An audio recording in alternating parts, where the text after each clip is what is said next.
Hebreos capítulo 2.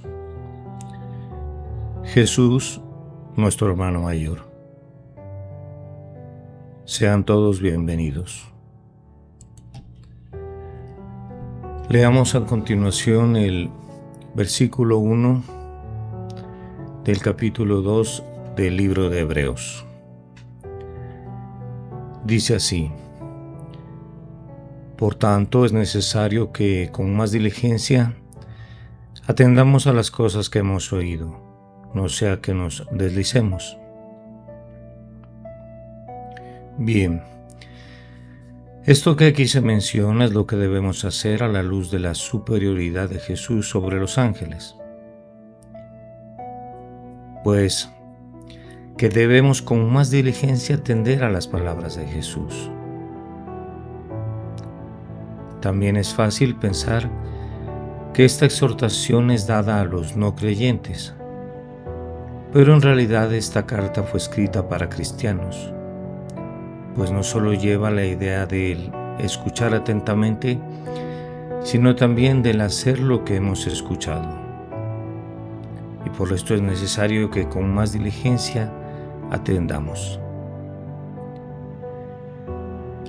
Es así que si nosotros no atendemos con más diligencia, nos deslizaremos.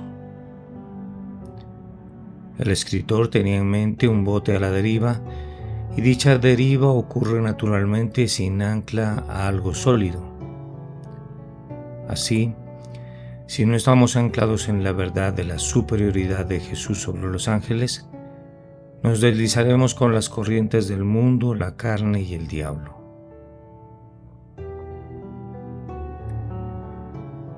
El carcelero filipense bien sabemos que le preguntó a Pablo: ¿qué debo hacer para ser salvo? Así también podemos contemplar la pregunta: ¿qué debo hacer para estar perdido? Esto igualmente tiene una respuesta, y esta respuesta es nada, pues haciendo nada es suficiente para que la corriente del mundo, de la carne y del diablo nos conduzcan a deslizarnos. Aquí entendemos que la protección contra el deslizamiento es tener a Cristo como el ancla y el timón de la vida, puesto que el ancla nos sostendrá la verdad, mientras que el timón nos guiará por la verdad. Versículos 2 al 4. Porque si la palabra dicha por medio de los ángeles fue firme, y toda transgresión y desobediencia recibió justa retribución, ¿cómo escaparemos nosotros si descuidamos una salvación tan grande? La cual, habiendo sido anunciada primeramente por el Señor, nos fue confirmada por los que oyeron, testificando Dios juntamente con ellos con señales y prodigios y diversos milagros y repartimientos del Espíritu Santo según su voluntad. Si debemos tomar con seriedad la palabra que vino a nosotros por medio de los ángeles, entonces debemos tomar con aún más seriedad la palabra que nos llegó a través del Hijo de Dios, pues el Hijo ha probado ser superior a los ángeles. Entonces su mensaje debe ser considerado como superior. Así las cosas, un mensaje superior traído por una persona superior que tiene mejores promesas traerá una mayor condenación si éste mismo se descuida. La antigua palabra griega traducida a descuidamos es amelesantes, la cual se usa también en aquellos que ignoraron la invitación a la cena de bodas. Esta significa tener la oportunidad pero ignorarla o descuidarla. Hebreos fue un mensaje para los creyentes y no para aquellos fuera de la fe, puesto que el peligro que se describe no es al rechazo de la salvación, pero sí al descuido de la salvación. Recordemos de paso que Hebreos no fue escrito principalmente como un tratado evangelístico, sino como un estímulo y advertencia para los cristianos desalentados.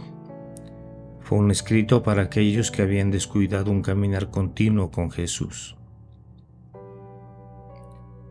Cuando consideramos algo tan grande, naturalmente le pondremos atención y no nos descuidaremos.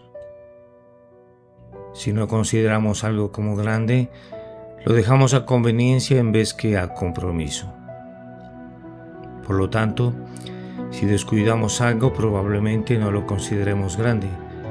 Sin embargo, nuestra salvación es grande porque, en primer lugar, somos salvos por un gran Salvador. En segundo lugar, somos salvos a un gran costo. Y en tercer lugar, somos salvos de una gran pena. Una razón por la cual generalmente muchos descuidan su salvación es porque nunca la ven como salvación, sino que más bien la ven como si fuera solo el recibir algo y no como ser rescatados de algo.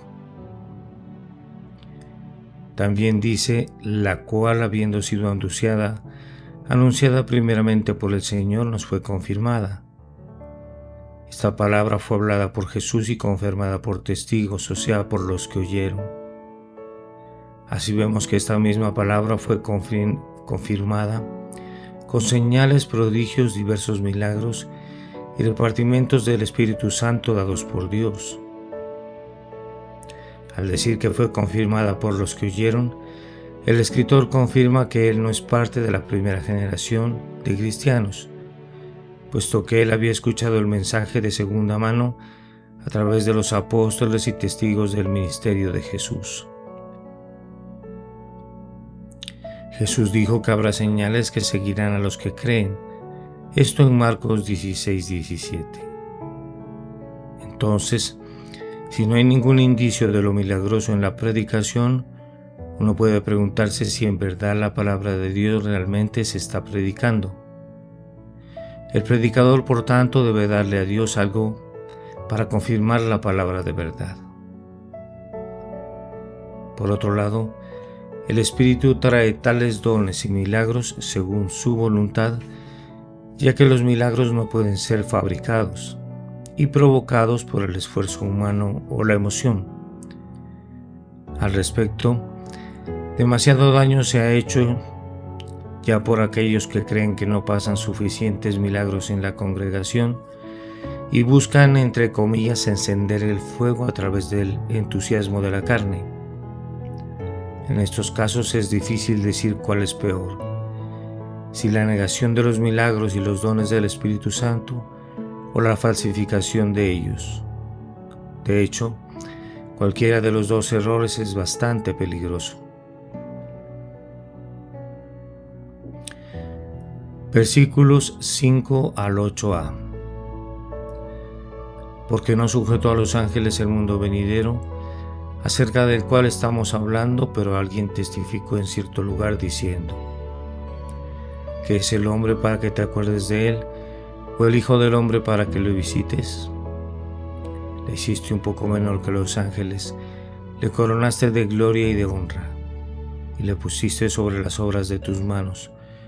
Todo lo sujetaste bajo sus pies, porque en cuanto le sujetó todas las cosas, nada dejó que no sea sujeto a él. Dios nunca les dio a los ángeles el tipo de dominio que originalmente le fue dado al hombre sobre la tierra, puesto que los ángeles no tienen dominio sobre este mundo o el mundo por venir, pues el propósito divino para el mundo es que el hombre y no los ángeles gobiernen en el futuro. La cita de Salmos 8, del 4 al 6, muestra tanto la pequeñez del hombre en relación con el Dios de la creación, como el dominio que Dios le ha dado al hombre, y esto a pesar de que es un poco menor que los ángeles. En el capítulo 1, el escritor de Hebreos demostró brillantemente en las Escrituras la deidad de Jesús y su superioridad sobre todos los ángeles. Ahora, él demuestra la humanidad de Jesús en las Escrituras y también las implicaciones que conlleva esta humanidad de Jesús. Es bíblicamente incorrecto pensar en Jesús como solo Dios o solo hombre. Es incorrecto pensar en Él como mitad Dios y mitad hombre. Y también es incorrecto pensar en Él como un hombre por fuera y Dios por dentro.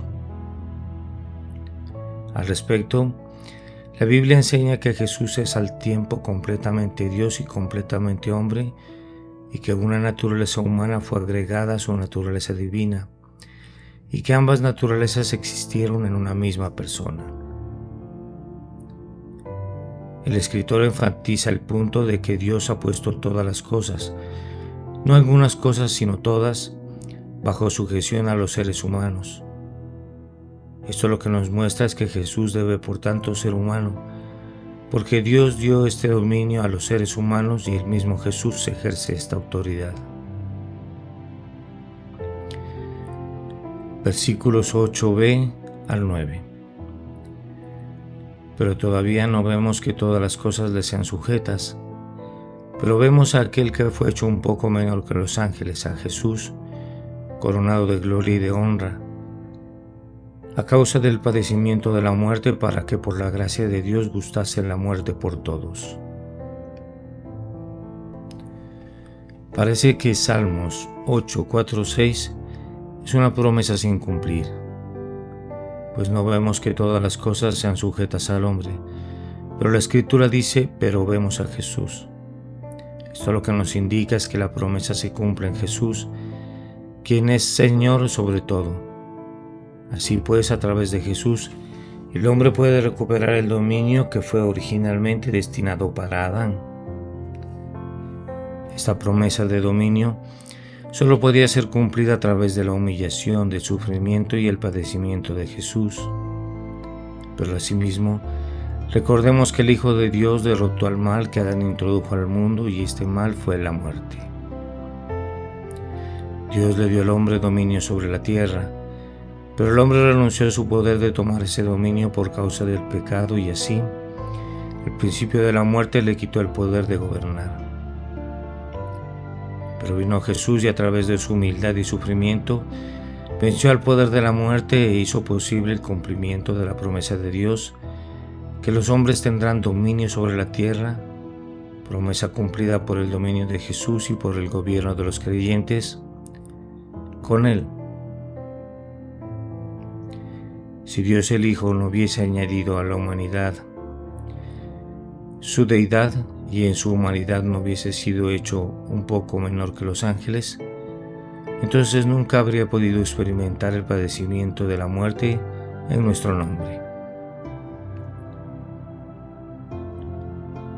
Leamos los versículos 10 al 13 de Hebreos 2.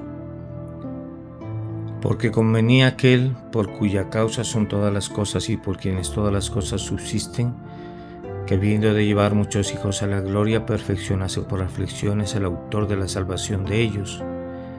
Porque el que santifica y los que son santificados de uno son todos, por lo cual no se avergüenza de llamarlos hermanos, diciendo, anunciaré a mis hermanos tu nombre, en medio de la congregación te alabaré, y otra vez yo confiaré en Él, y de nuevo, he aquí yo y los hijos que Dios me dio. Posiblemente Dios pudo haber diseñado una forma de salvarnos que no requiera el sufrimiento del Hijo de Dios, pero era apropiado que Jesús nos salvara a costa de su propia agonía. Era más que necesario, pues convenía para el Dios soberano, aquel por cuya causa son todas las cosas y por quien todas las cosas subsisten, ser perfeccionado por aflicciones en la tarea de llevar muchos hijos a la gloria. Esta es la máxima ilustración de la verdad, que el amor verdadero implica sacrificio. Como dijo David, no ofreceré al Señor mi Dios holocaustos que no me cuesten nada. El amor que Dios tiene por nosotros tenía que mostrarse en sacrificio, y Dios no podía sacrificar a menos que agregara humanidad a su deidad y sufriera por nosotros. Como vemos, no faltaba nada en la deidad de Jesús. Sin embargo, hasta que se hizo hombre y sufrió, Dios nunca experimentó sufrimiento. El punto es que convenía para el Padre hacer esto, en el sentido de que el mismo Padre quiso quebrantarlo por el bien de llevar muchos hijos a la gloria. Por tanto, somos santificados por aquel que ha sido santificado. Todos somos de la misma familia humana, por lo que Jesús no se avergüenza de llamarlos hermanos. Esto nos deja entender que Él no podía ser nuestro hermano a menos que fuera humano como nosotros. No es extraordinario que yo no esté avergonzado de asociarme con Jesús, pero lo que es extraordinario es que Él no se avergüenza de llamarnos hermanos. El escritor cita 3 evidencias de que Jesús el Mesías llama a su pueblo sus hermanos, en Salmo 22:2, en Isaías 8:17 y en Isaías 8:18. En cada uno de estos ejemplos vemos al Mesías dispuesto a asociarse con sus hermanos, ya sea en una congregación de adoración, una comunidad que confía en el Padre o declarando una asociación familiar común. Dice: en medio de la congregación te alabaré. Esta cita maravillosa del Salmo 22:22 de la antigua Septuaginta nos recuerda que Jesús cantó alabando a su Padre en medio de la congregación. ¿Jesús cantó? Sí, literalmente. Después de la cena cantaron un himno. Debe haber sido tan emocionante escuchar la voz de Cristo, temblando con emoción cantando los salmos que constituían el gran Jalel. También dice: he aquí yo y los hijos que Dios me dio. El fraseo de esta cita de Isaías 8:18 muestra cuán preciosas son las personas de Jesús para Él. Sus hijos son preciosos para Él en sí mismos, pero mucho más preciosos cuando se ven como el regalo del Padre para Él. Versículos 14 al 16.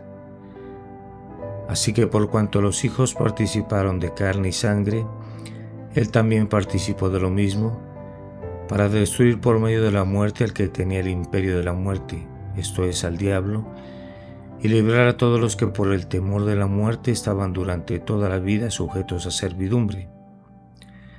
Porque ciertamente no socorrió a los ángeles, sino que socorrió a la descendencia de Abraham. Para que Jesús cumpliera con su rol de hermano mayor para la familia de los redimidos, Él tuvo que participar de carne y sangre. Esto es lo mismo que el decir que Él tuvo que entrar a la prisión para liberar a los cautivos. Leemos: para destruir por medio de la muerte al que tenía el imperio de la muerte, esto es, al diablo. Algunos toman esto como si significara que Jesús destruyó el derecho de Satanás a gobernar sobre el hombre, el cual presuntamente le fue dado en el jardín del Edén por la rebelión de Adán. Pero la realidad es que Jesús le quitó a Satanás el derecho de gobernar al permitir que Satanás le quitara ilegalmente la vida a Jesús en la cruz, y el acto ilegal de Satanás contra Jesús le hizo perder su derecho a gobernar sobre el hombre. En esta forma de pensar, el resultado final es que el diablo no tiene derecho sobre aquellos que vienen a Dios a través de la obra de Jesús en la cruz. Así, llegamos a la conclusión de que como la muerte solo tiene dominio sobre aquellos que fueron nacidos pecadores o que han pecado, Satanás no tenía derecho a tomar la vida de Jesús, quien nunca pecó ni nació siendo pecador, y así el diablo cometió un asesinato ilegal conforme a su naturaleza. El problema con este enfoque es que sabemos que el diablo no le quitó la vida a Jesús. Jesús la entregó por su propia voluntad, pues nadie se la quitó. Esto lo vemos en Juan 10:17. Sin embargo, el diablo es culpable de intento de asesinato ilegal de alguien sobre quien no tenía ningún derecho, porque no había mancha de pecado en Jesús. Satanás ciertamente quería asesinar a Jesús y lo intentó, y por tanto es culpable de eso. Satanás intentó varias veces matar a Jesús, Trató con el intento de Herodes cuando Jesús era bebé. Trató en la sinagoga donde intentaron matar a Jesús. Trató de ahogarlo y trató de matarlo de hambre. Ninguno de estos planes funcionó hasta que Jesús se paró frente a Pilato y recibió una sentencia de muerte. Qué alegría hubo en los consejos del infierno. Estaban convencidos que finalmente tenían a Jesús donde lo querían. Pero lo que no se sabía es que la muerte de Jesús fue al mismo tiempo la derrota del diablo. El temor de la muerte gobierna como un tirano sobre la humanidad. Algunos intentan hacer paces con la muerte al llamarla su amiga. Pero los cristianos no temen a la muerte, no porque la muerte sea su amiga, sino porque es un enemigo derrotado que ahora sirve al propósito de Dios en la vida del creyente. Leamos los versículos 17 y 18. Por lo cual, debía ser en todo semejante a sus hermanos para venir a ser misericordioso y fiel sumo sacerdote en lo que a Dios se refiere, para expiar los pecados del pueblo. Pues en cuanto él mismo padeció siendo tentado, es poderoso para socorrer a los que son tentados. Si Jesús no fuera semejante a nosotros, no pudiera ser nuestro sumo sacerdote representándonos ante el Padre y haciendo expiación por nuestros pecados. Así las cosas, ni la deidad ni la humanidad de Jesús son negociables, puesto que si hacemos menos a cualquiera de las dos, entonces Él no podría salvarnos. El sumo sacerdote llevaba un peto que tenía piedras con los nombres de las tribus de Israel grabadas en su pecho y en sus hombros. Por lo tanto, el sumo sacerdote estaba en constante solidaridad con el pueblo de Dios, llevándolo sobre su corazón y sobre sus hombros. Al respecto, Jesús no llevaba puesto el peto del sumo sacerdote, pero la herida en su pecho y la cruz en sus hombros son un testimonio mucho más elocuente de su cuidado para nosotros y de lo que hizo por nosotros para expiar los pecados del pueblo. Algunos se preguntan si Jesús fue realmente tentado. Después de todo, como Él era Dios, no podía pecar, entonces su tentación no podía ser real. El escritor a los hebreos insiste en que no solo fue real la tentación de Jesús, sino que fue tan real que padeció bajo ella.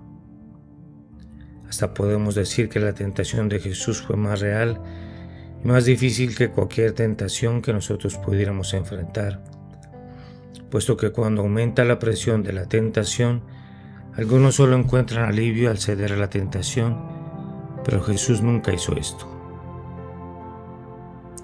Jesús al respecto conocía las tentaciones del poder y las tentaciones del dolor. Él conocía las tentaciones de la riqueza y las de la pobreza. Conocía las tentaciones de la popularidad y del rechazo. Él conocía las tentaciones del niño y las tentaciones del hombre. Conocía las tentaciones de sus amigos y de sus enemigos. Él conocía las tentaciones de su familia y las de los extraños. También leemos: finalmente, es poderoso para socorrer a los que son tentados. Como Jesús agregó la humanidad a su deidad y ha experimentado el sufrimiento humano, Él puede ayudarnos en nuestra tentación, ya que por esta causa Él sabe por lo que estamos pasando. Para finalizar esta interpretación de Hebreos capítulo 2, observemos que tenemos dos ventajas frente a la tentación, ya que conocemos el ejemplo de Jesús en la tentación, pero también tenemos su asistencia activa desde el cielo, dándonos esto fuerza y al tiempo una forma de escapar de esta misma. Con esto podemos encontrar la victoria en medio de la tentación y salir mejor de esta. Amén.